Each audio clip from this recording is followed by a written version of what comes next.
Good afternoon students. आज हम आपकी विज्ञान नूतन विज्ञान का चैप्टर, ये इसकी विषय सूची है जिसमें आपके 16 चैप्टर हैं। आज हम विज्ञान में अध्याय 1 पढ़ेंगे, सजीव एंड निर्जीव वस्तुएं, living and non living things. प्रस्तावना। प्रस्तावना मीन्स इंट्रोडक्शन।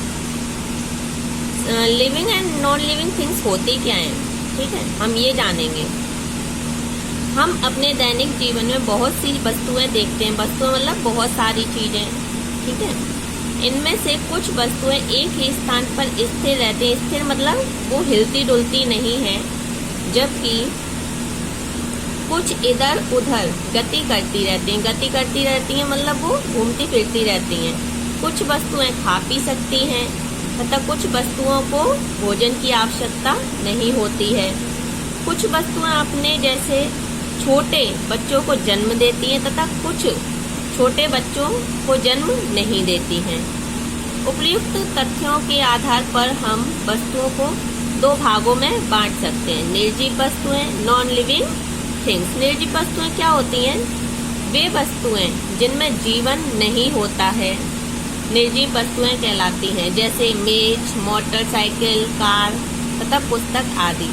ये चीजें सब निर्जीव होती हैं क्योंकि ये ना गति करती हैं ना कुछ खाती हैं।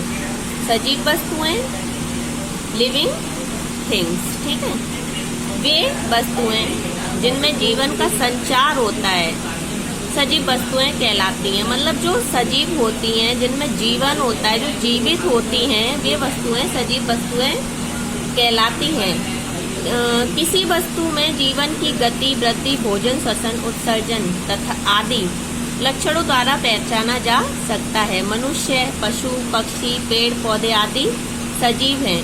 हम सजीव, कौन सी चीज सजीव हो उसको कैसे जान सकते हैं? उसकी गति से, वृद्धि से, भोजन से कि वो भोजन करता है कि नहीं, श्वसन से वो सांस लेता है कि नहीं, उत्सर्जन से उत्सर्जन करता है कि नहीं, ठीक है। सजीवों के लक्षण, characteristics of living things, living things के लक्षण या विशेषताएं, ठीक है।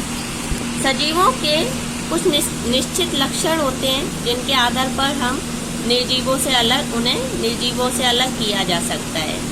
अब वो लक्षण क्या क्या होते हैं हम वो पढ़ेंगे। फर्स्ट है आपका कोशिकीय संरचना, ठीक है। कोशिकीय संरचना, सेलुलर स्ट्रक्चर। कोशिकीय संरचना क्या होती है? हाँ, जितने भी सजीव चीजें होती हैं, ठीक है, उनके अंदर कुछ सेल्स होते हैं जिनसे उनकी कोशिकाएं बनती हैं और शरीर वृद्धि करता है, ठीक है। तो हम उसी के बारे में पढ़ रहे हैं। कोशिकाओं की तुलना भवन बनाने वाली ईंटों से की जा सकती है। मैंने बताया ना, सेल्स होते हैं जिससे सजीवों में वृद्धि होती है और उनका शरीर जो है वो ठीक से काम करता है, ठीक है। तो जो सेल्स होते हैं वो क्या काम करते हैं? ईंटों का, ठीक है। जिस प्रकार भवन छोटी छोटी ईंटों से मिलकर बना होता है, उसी प्रकार प्रत्येक जंतु और पौधे का शरीर भी छोटी छोटी संरचनाओं से मिलकर बना होता है।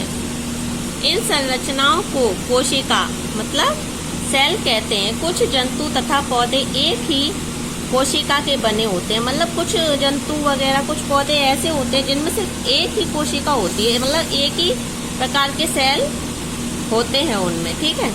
और ऐसे जीव कौन से होते हैं? अमीबा, पैरामीशियम, यीस्ट, गलेमाइडो, मोनास आदि। ये सारे जो जीव होते हैं ये सजीव होते हैं, लेकिन इनमें सिर्फ एक ही कोशिका मतलब एक ही प्रकार के सेल्स पाए जाते हैं। इन्हें एक कोशिकीय मतलब यूनिसेलुलर कहते हैं।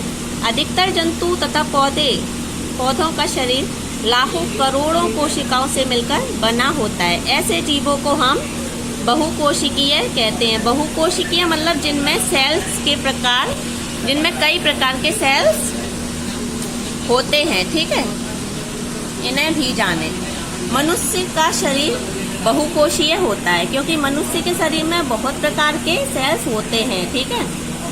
और एक जो नवजात शिशु होता है, जो नया जन्मा, जो हाल का जन्मा हुआ जो बच्चा होता है, उसके शरीर में 2000 मिलियन से अधिक कोशिकाएं पाई जाती हैं। कितनी? 2000 मिलियन से भी अधिक कोशिकाएं। कोशिकाएं मतलब अणु, सेल्स, ठीक है। जीवाणुओं की कोशिकाएं सबसे छोटी होती हैं। सबसे छोटी कोशिका किसकी होती है? जीवाणुओं की, क्योंकि जबकि शुतुरमुर्ग का अंडा सबसे बड़ी कोशिकाओं का बना होता है। ठीक है, आज बस इतना ही।